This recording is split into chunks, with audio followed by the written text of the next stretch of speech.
मानविका WCIS महान कार्य सिर्फ ताकत से नहीं बल्कि लगातार उस कार्य को करने के लिए लगे रहने से होते हैं। इसलिए आप भी महान कार्य में लगे हुए हैं तो सफलता ज़रूर मिलेगी और आप इसमें लगे रहिए। चलिए शुरू करते हैं आज का लेक्चर।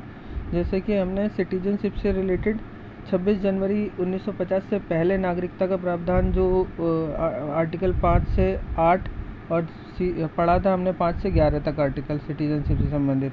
अब उससे आगे जो आर्टिकल 11 में कह दिया गया था कि 26 जनवरी 1950 के बाद में जो नागरिकता का प्रावधान कौन करेगा, वो करेगा संसद करेगा, यानी कि पार्लियामेंट एक एक्ट बनाकर। तो हम आज वही एक्ट पढ़ेंगे। कौन सा? सिटीजनशिप एक्ट, जो नागरिकता से संबंधित एक्ट है 1955 का। तो वही पढ़ेंगे आज। तो उससे पहले आप एक बार फिर से समझ लीजिए जो पर्सन मैंने बताया था कि पर्सन क्या डिफाइन किए गए हैं। सिटीजन के लिए क्या भारतीय नागरिक। अब यह तो सिटीजन जो है यानी कि भारतीय नागरिक है, उनको कौन से राइट्स मिले हुए हैं? पॉलिटिकल, सिविल, इकोनॉमिक राइट्स संविधान द्वारा दिए गए हैं। अब अगर फंडामेंटल राइट्स के बारे में जाने तो 15, 16, 19, 29 और 30 ये विशेष रूप से केवल भारतीयों को दिए गए हैं और इसके अतिरिक्त और सभी फंडामेंटल राइट्स भी इनको मिले हुए हैं। इनको हम आगे जानेंगे, अगले लेक्चर्स में फंडामेंटल राइट्स ही पढ़ेंगे। लेकिन अभी केवल एक ओवरव्यू के लिए बता दिया कि सिटीजनशिप को क्या क्या अधिकार ज़्यादा मिले हुए हैं औरों से। तो वही चीज़ें हैं। मित्र देशों की बात करेंगे, मतलब एलियंस यानी कि विदेशी नागरिक की बात करेंगे तो उन्हें दो कैटेगरी में बांटा जाता है। मित्र देशों के नागरिक फ्रेंडली एलियन और शत्रु देशों के नागरिक एनिमी एलियन। अब मित्र देशों के नागरिकों को ये जो हमने विशेष तौर से ये वाले राइट्स जो केवल भारतीयों को दिए जाते हैं वो ना मिलके बाकी जो राइट्स फंडामेंटल राइट्स मिले उनके बारे में लिख दिया है। और ऐसे शत्रु देशों के नागरिकों को जो मित्र देशों के नागरिकों को मिलते हैं उनके अलावा एक और कम हो जाता है, इसमें वो है 22। ये भी नहीं मिलता इनको, क्योंकि ये क्या है, अरेस्ट और डिटेंशन से संबंधित है। तो बाकी इनके बारे में आप आगे पढ़ेंगे तो आपको समझ में आएगा। केवल एक ओवरव्यू के लिए बता दिया है, जो लोग इसके बारे में पहले से पढ़ चुके हैं उनके लिए, और जो नए हैं वो आगे फंडामेंटल राइट्स पढ़ेंगे तब उनको समझ में आ जाएगा। और अधिकार भी प्राप्त है जो सिटीजन्स को, वो right to vote, right to contest, eligibility for constitution post जैसे राष्ट्रपति और उपराष्ट्रपति वगैरह के जो हैं पोस्ट, उनके लिए केवल उसमें साफ साफ दिया होता है उनकी जो योग्यताओं में कि भारत का नागरिक होना ज़रूरी है। तो इस तरीके से ये सब है। तो ये आपने जाना। अब सिटीजनशिप के बारे में जो पहले हम लोग एक बार जान चुके हैं कि जो 26 जनवरी 1950 से पहले संविधान में दिया हुआ है कि किस आधार पर नागरिकता किसको दी जाएगी, और 26 जनवरी 1950 के बाद में इंडियन सिटीजनशिप एक्ट जो 1955 है जो संसद द्वारा बनाया गया है, उसके आधार पर नागरिकता का निर्धारण होगा। और यहीं पर अब इस इंडियन सिटीजनशिप एक्ट यानी कि भारतीय नागरिकता अधिनियम में क्या क्या है। एक तो एक्विजिशन का है नागरिकता पाने का, और लॉस ऑफ सिटीजनशिप नागरिकता का वंचन का। तो इसमें क्या है, 5 वेज से तो नागरिकता का एक्विजिशन होता है, पाई जाती है, और 3 तरीक़ों से नागरिकता का वंचन होता है यानी कि समाप्ति होती है नागरिकता की। तो अब यही पढ़ेंगे एक्विजिशन ऑफ सिटीजनशिप। जो 5 वेज हैं, 5 तरीके हैं, उनको जानेंगे। अब 5 तरीके कौन कौन से हैं? या तो जन्म के द्वारा, या वंश या रक्त के आधार पर, या रजिस्ट्रेशन के द्वारा, देशीयकरण के द्वारा, और किसी क्षेत्र के अर्जन के द्वारा। अभी आगे इनको डिटेल में समझेंगे। अब के जो नेशनल्स हैं, मतलब राष्ट्र से संबंधित लोग हैं, उनको 2 आधार हैं, बाई बर्थ या वंश के आधार पर। तो जो बाई बर्थ के आधार पर जो भारत में जन्मे उनसे संबंधित प्रावधान है, और वंश के आधार पर या रक्त के आधार पर क्या है, जो भारत से बाहर जन्मे हो उनसे संबंधित प्रावधान किए हुए हैं। ऐसे ही विदेशी 2 तरीके के विदेशी हैं। एक तो जो हैं भारतीय मूल के विदेशी हैं, उनको पंजीकरण के द्वारा, और कुछ विदेशी जो भारतीय मूल से संबंधित नहीं है यानी कि पूर्णतया विदेशी हैं, उन नागरिकों के लिए बाई नेचुरलाइजेशन यानी कि देशीयकरण द्वारा। अब एक और तरीका है 5वां, वो है बाई इनकॉर्पोरेशन ऑफ टेरिटरी, यानी कि किसी नए क्षेत्र का अर्जन करता है भारत, तो उससे संबंधित लोगों को किस तरीके से नागरिकता दी जाती है। ये तो 5 तरीके हैं, इनको अभी आराम से पढ़ते हैं। सबसे पहले बाई बर्थ को जानते हैं। तो बाई बर्थ में ये मेन डेट है 26 जनवरी 1950 से लेके 1 जुलाई 1987 तक जो भी भारत में जन्म लेता था उसे भारत का नागरिक मान लिया जाता था। इसमें अभी कोई और इफ़ बट नहीं लगा था, केवल भारत में जन्म लेना चाहिए। फिर उसके बाद में 1987 में कुछ चेंजेस आए इसमें और इसकी परिभाषा में या इसके जो प्रोविज़न में है। तो अब ये 3 दिसंबर 2000 तक ये निर्धारित किया गया माता पिता में से कोई एक भारत का नागरिक होना ज़रूरी है। पहले तो कोई ऐसा रूल नहीं था। अब 1 जनवरी 1987 के बाद में ये निर्धारित कर दिया कि दोनों में से माता पिता में से कोई एक तो होना चाहिए। भारत में जन्म तो ले, लेकिन उसमें से माता पिता भी उसका कोई भारत का नागरिक हो। अब उसके बाद में 2004 के बाद में और फिर चेंजेस आ गए। अब कहा गया माता पिता या तो दोनों हो या फिर एक भी हो सकता है जो भारत का नागरिक हो, लेकिन एक हो तो उस कंडीशन में जब दूसरा हो तो वो अवैध प्रवासी ना हो, इलीगल माइग्रेंट। इलीगल माइग्रेंट की परिभाषा आगे समझेंगे। वैसे अगर साधारण शब्दों में समझे तो इलीगल माइग्रेंट वह होता है जो या तो अवैध दस्तावेज के द्वारा भारत में प्रवेश कर गया हो या वह वीज़ा की जो उसकी अवधि हो वो समाप्त हो गई, उसके बाद भी भारत में रह रहा हो, तो ये होता है। अब इसके अलावा अब एक्सेप्शंस कहाँ पे आ जाते हैं? Children of foreign diplomats posted in India, यानी कि जो डिप्लोमेट्स भारत में हैं उनके बच्चे अगर यहाँ जन्म लेते हैं तो उनको इस आधार पर नहीं मिलेगी नागरिकता। ऐसी एनिमी एलियंस जो हैं वो नहीं कर सकते हैं सिटीजनशिप इस तरीके से प्राप्त उनके बच्चे। तो इस तरीके से ये हो गया बाई बर्थ। अब बाई डिसेंट की बात करते हैं तो वंश या रक्त के आधार पर। रक्त के आधार पर का मतलब हो जाता है बर्थ तो भारत में ना हो के कहीं बाहर हुआ हो। अब बाहर किसी विदेश में हुआ हो तो उसमें भी यही डेट का चक्कर है। 26 जनवरी 1950 से 1992 या 1992 तक तो केवल एक प्रावधान था कि केवल पिता मतलब भारतीय नागरिक होना चाहिए, और बाहर जन्मा है बच्चा, केवल पिता नागरिक हो तो नागरिकता मिल जाएगी। फिर उसके बाद में 92 में चेंजेस आया। फिर कहा गया कि माता या पिता दोनों में से, पहले माता नहीं थी शामिल, फिर माता भी शामिल कर दी गई। अब माता या पिता दोनों में से कोई एक भारतीय नागरिक हो। तो ये जो डिस्क्रिमिनेशन हो रहा था कि केवल पिता को महत्व दिया जा रहा था, अब माता को भी दिया जाने लगा। अब इसके बाद में क्या हुआ कि इसके बाद में आप जानेंगे कि 3 दिसंबर 2004 के बाद में एक नया चेंज आया। अब ये कह दिया गया है कि ये इसके अलावा बस सबसे बड़ी बात ये है, ऐसा ज़रूरी नहीं है, इसके अलावा 1 वर्ष के भीतर, मान लिया किसी का जन्म बाहर विदेश में हो रहा है तो 1 वर्ष के भीतर भैया भारतीय दूतावास में पंजीकरण करा लो, यानी कि जो कॉन्सुलेट है वहाँ पर जाके रजिस्टर करा लो जब आपके बच्चे का जन्म हुआ है तब, तो आपको उस बच्चे को सिटीजनशिप तभी मिल पाएगी। तो ये हो गया वंश के आधार पर। अब ये चीज़ को अगर आराम से समझेंगे तो आप यहाँ पर देखिए वही चीज़ मैंने समझा दी है कि 1 जुलाई 87 तक भारत में जन्मा हो बस। फिर माता पिता में से कोई एक भारत का नागरिक होना चाहिए। फिर माता पिता में से दोनों हो या फिर एक हो तो दूसरा अवैध प्रवासी ना हो। और वर्तमान में कौन सी चीज़ कारगर है? यही वाली है। अब केवल ये आधार रह गया, बाकी इनका कोई महत्व नहीं रहा। अब इसी तरीके से बाई डिसेंट की बात आती है तो मैंने बताया पहले पिता भारतीय नागरिक होना चाहिए 92 तक, फिर 2004 तक माता पिता दोनों में से कोई एक होना चाहिए, फिर 1 वर्ष के भीतर भारतीय दूतावास में पंजीकरण अनिवार्य। अब यानी कि आज की डेट में अगर कोई भारत जन्म लेता है तो 1 वर्ष के अंदर भैया वो भारतीय दूतावास में रजिस्ट्रेशन करा लेना चाहिए। तो ये वाला हो गया क्लॉज, एक ये एक्टिव है, एक ये एक्टिव है। अब ये चीज़ें कब हुई? अब जो संशोधन होते रहे थे उसमें तब है। अब 1996 तक बॉर्न इन इंडिया, फिर 92 की बात आती है तो डिस्क्रिमिनेशन अगेंस्ट वुमेन की बात आ जाती है। 2003 से इलीगल माइग्रेंट की बात शुरू हो जाती है और 2005 से OCI कार्ड की। अब ये OCI क्या होता है और PIO क्या होता है, पहले इनको समझ लेते हैं, फिर इसके बाद में हम आगे आधार तय करेंगे। PIO का मतलब होता है पर्सन ऑफ इंडियन ओरिजिन, भारतीय मूल में का विदेशी। अब वो लोग कौन होते हैं? जो स्वयं या जिनके पूर्वज भारत के नागरिक थे लेकिन वर्तमान में नहीं हैं।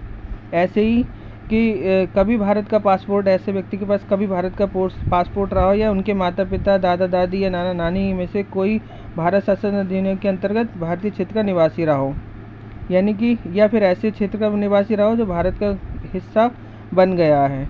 तो इस तरीके से यानी कि उसका जो है रिलेशन भारत से रहा है।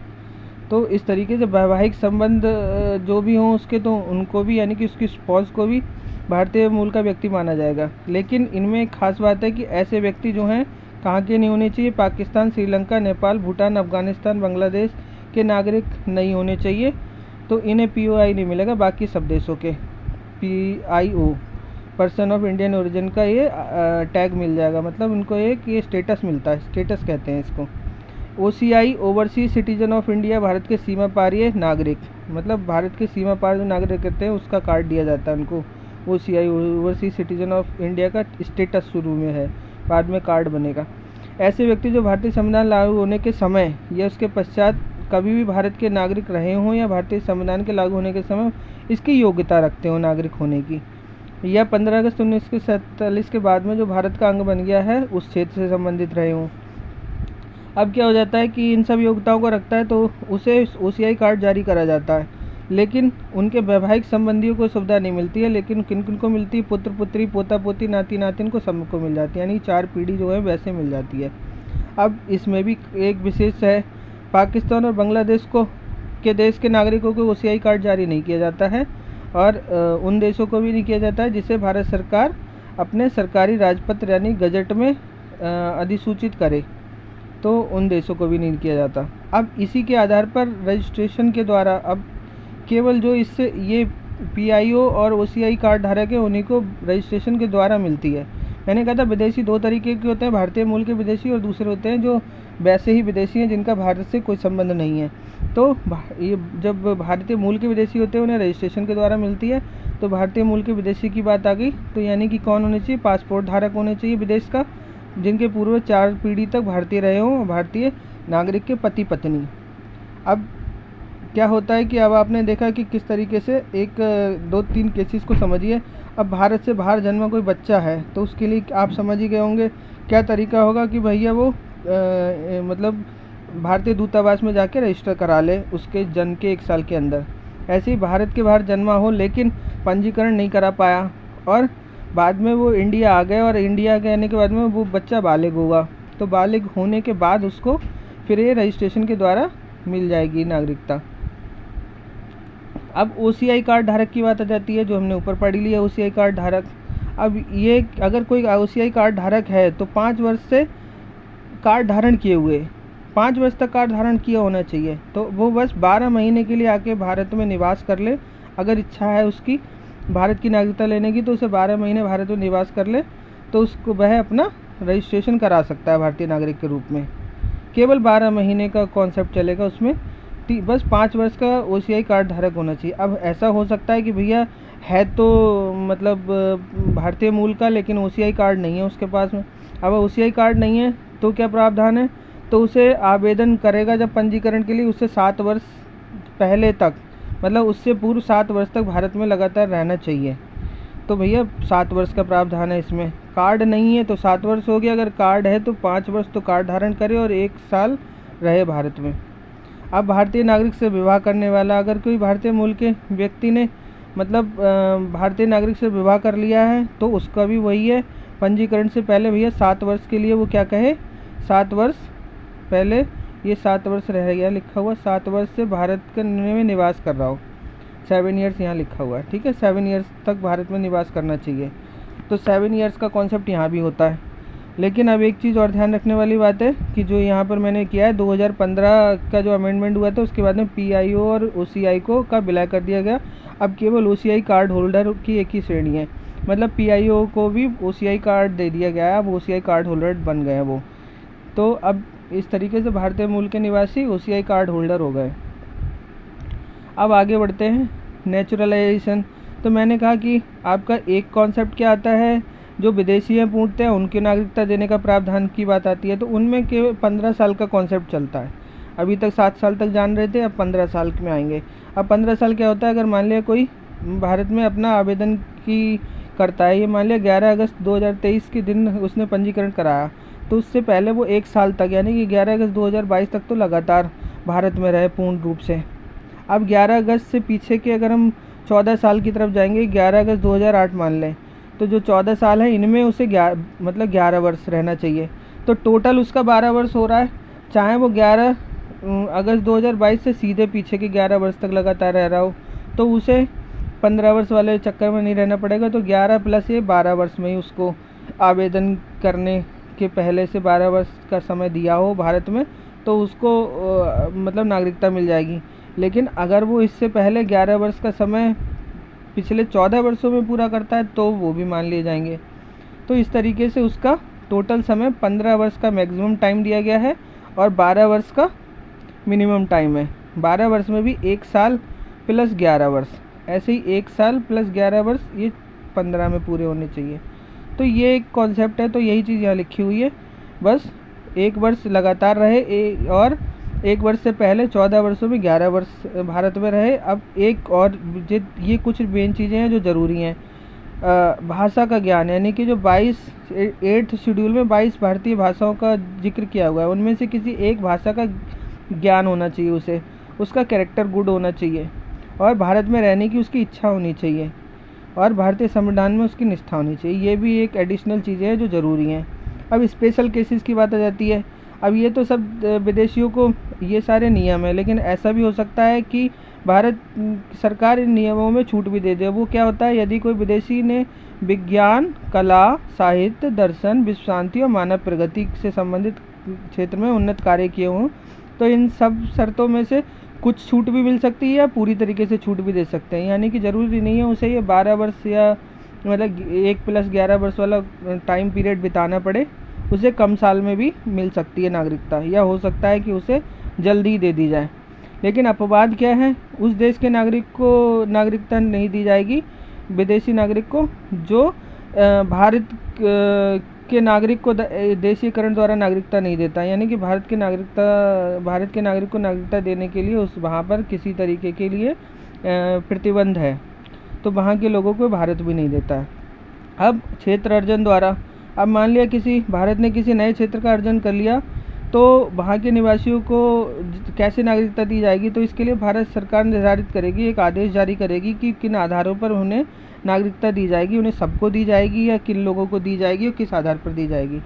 तो ये हो जाता है, जैसे गोवा का अर्जन हुआ था, पौंडीचेरी का हुआ था, सिक्किम का हुआ था, तो इन सब के लोग बाद में बने थे नागरिक, लेकिन उनका आधार तय किया था भारत सरकार ने, और उन सब लोगों को शामिल करने के बाद में उनको देश के लोगों को मतलब उनके क्षेत्र के लोगों को नागरिकता दी गई थी भारत की, क्योंकि वो भारतीय हो गए थे बाद में शामिल होने के बाद में। अब संशोधन कब कब हुए हैं, 57, 60, 85, 86, 92, 2003, 2005, 2015, 2019 इस तरीके से हुए हैं।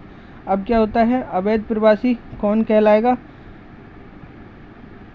तो अवैध प्रवासी की परिभाषा के बाद में कोई वीज़ा समाप्त होने के बाद भी रह रहा हो या बिना किसी वैध दस्तावेज के भारत में प्रवेश कर गया हो। तो मैंने बताया था ना, अब इनको सज़ा क्या हो जाती है, अगर ऐसे व्यक्ति कोई पकड़ा जाता है तो या तो उसे वापस उसके देश डिपोर्ट कर दिया जाता है और या उसे जेल भेज दिया जाता है। तो ये होता है। अब मेन आती है सिटीजनशिप एक्ट 2019 क्यों जानना ज़रूरी है इससे संबंधित, यानी कि अमेंडमेंट जो हुआ था यहाँ पर। अवैध प्रवासी के उपयुक्त नियम में कुछ छूट मतलब मिल गई थी। अब किन देशों को मिली थी, 3 देश के बारे में बात की गई है इसमें, पाकिस्तान, बांग्लादेश, अफगानिस्तान, और 6 धर्मों की बात की गई है, हिंदू, सिख, बुद्धिस्ट, जैन, पारसी और क्रिश्चियन। इनसे संबंधित होने चाहिए क्योंकि ये लोग उन देशों में माइनॉरिटीज़ हैं। तो ये जो 6 धर्म के लोग हों, इन 3 देशों से संबंधित हों, और अगर वह 31 दिसंबर 2014 से पहले भारत में आ गए हों और चाहे अवैध रूप से आए हों और भारत में रह रहे हों, तो उन्हें अवैध प्रवासी नहीं माना जाएगा। फिर इस एक्ट ये जो मतलब नोटिफिकेशन जारी हुआ था वो 2015 में जारी हुआ था, लेकिन यही नोटिफिकेशन जब एक्ट बना तो एक्ट के बाद में एक नई चीज़ कर दी गई इसमें कि नागरिकता दे देने का इनको अधिकार दे दिया गया। और नागरिकता क्या, देशीकरण द्वारा नागरिकता के आधार पर छूट दे दी गई। जो 11 वर्ष का रूल था ना कि 11 वर्ष रहना ज़रूरी है, तो वो 5 वर्ष कर दिया गया, क्योंकि 2019 में उनके 5 वर्ष का समय का आधार मान के उन्होंने 5 वर्ष में कर दिया गया। यानी कि सबको लगभग नागरिकता मिल गई जो इस डेट से पहले आए हुए थे, 31 दिसंबर 2014 से पहले भारत में अवैध रूप से आ गए थे। पहले तो उन्हें अवैध प्रवासी नहीं माना गया, बाद में उनका नागरिकता का आधार में छूट देके 5 वर्ष ही कर दी गई भारत में रहने का टाइम, तो उसके आधार पर उन्हें नागरिकता मिल गई। अब प्रवासी कुछ चीज़ें उसमें और मेंशन कर दी गई, किन किन क्षेत्रों में प्रवासी निवास नहीं कर सकते। ये शेड्यूल 6 में 4 राज्यों की बात की गई और 9 ऑटोनोमस डिस्ट्रिक्ट, ये मैंने आपको पढ़ाया है, आप जाके देखिएगा, अभी नहीं बताऊंगा यहाँ पर। और इनर लाइन परमिट वाले क्षेत्रों में, इनर लाइन परमिट कब डिसाइड हुआ था, Bengal eastern frontier regulation act 1873 के द्वारा निर्धारित हुआ था, और आज की डेट में अरुणाचल प्रदेश, मिजोरम, मणिपुर और नागालैंड में इन क्षेत्रों में इन प्रदेशों को इनर लाइन परमिट ज़रूरी है। और इनर लाइन परमिट के द्वारा ही वहाँ पर कोई भी ट्रैवल करने जाता है तब भी उसे ये परमिट लेना पड़ता है, और वहाँ की जो राज्य सरकार है वो जारी करती है। तो भारतीय नागरिकों तक को भी लेना पड़ता है। तो इनमें अवैध प्रवासी नहीं रह सकते, जो इस तरीके से आए वो भी। अब क्या हो गया, अब आपने देख लिया, अब यहीं पर एक रिवीजन जल्दी से हो जाए। भारत में जन्माओ 1 वर्ष के भीतर भारतीय दूतावास में पंजीकरण, टाइम पीरियड की बात हो रही है। अब 1 वर्ष में 5 वर्ष OCI कार्ड धारक 1 वर्ष में ही नागरिकता प्राप्त कर सकता है। OCI कार्ड धारक नहीं है उसे 7 वर्ष वाला प्रोविज़न अपनाना पड़ेगा। भारतीय नागरिक से विवाह करने वाले को 7 वर्ष का प्रोविज़न अपनाना पड़ेगा। नेचुरलाइजेशन यानी कि विदेशी को 12 से 15 वर्ष का, और 3 देश और 6 धर्म वाले जो भारत के विदेशी भी हैं, और अब मतलब प्रवासी जो हैं 31 दिसंबर 2014 से पहले के हैं, तो उनको 5 वर्ष का प्रावधान है। तो ये चीज़ें हैं, ये टाइम पीरियड हो गया। अब नागरिकता का जो 3 तरीके से वापस होती है नागरिकता, यानी कि समाप्त होती है। एक तो परित्याग, किसी को अगर भारतीय नागरिकता का परित्याग करना है तो वो स्वयं परित्याग कर सकता है, जैसे कहते हैं ना कि रिज़ाइन कर देते हैं लोग अपनी जॉब से, इसी तरीके से ये कोई अपनी उसका भी नागरिकता का भी परित्याग कर सकता है। तो जो वो खुद है और उसके नाबालिग बच्चे हों तो उनकी नागरिकता तब से समाप्त। टर्मिनेशन का मतलब ये हो जाता है, हो सकता है कि उसे किसी दूसरे देश की नागरिकता लेनी है और वो स्वेच्छा से किसी दूसरे देश की नागरिकता ले ले, तो भारत की नागरिकता स्वतः समाप्त, यानी कि टर्मिनेट हो गई भारत की नागरिकता। अब डेप्रीवेशन यानी कि वंचन द्वारा, सरकार द्वारा नागरिकता से वंचित भी किया जा सकता है। वो कुछ आधार हैं। तो ये पंजीकरण, देशीकरण द्वारा जो नागरिकता छीनी जा सकती है, जो प्राप्त करते हैं इसके द्वारा उन लोगों की। अब कैसे, या तो वो हो सकता है फर्जी दस्तावेज से प्राप्त की हो, पता लग गया तो उनको मतलब उनकी नागरिकता छीन ली जाएगी, या फिर युद्ध काल का समय हो और गैर विधिक संपर्क कर रहा हो, यानी विदेशों से संबंध रखे हुए हो, उनकी सहायता कर रहा हो, तो नागरिकता छीनी जा सकती है। और नागरिकता प्राप्ति के 5 वर्ष के भीतर 2 वर्ष की सज़ा प्राप्त पाली हो उसने, या सज़ा दे दी गई हो किसी अन्य देश के न्यायालय द्वारा, तो भी नागरिकता छीनी जा सकती है। बिना सूचना के लगातार 7 वर्ष देश से बाहर रहे बिना सूचना के, तो उसकी छीनी जा सकती है। संविधान का अनादर करने पर भी नागरिकता छीनी जा सकती है। सॉरी। अब ये आपने सारे प्रोविजंस देख लिए कि किस तरीके से छीनी जा सकती है, किस तरीके से प्राप्त की जा सकती है, और मुझे लगता है आपको ये लेक्चर पसंद आया होगा। और इसको लाइक और शेयर और सब्सक्राइब करिएगा। मानविका WCIS आपके उज्जवल भविष्य की कामना करता है। धन्यवाद।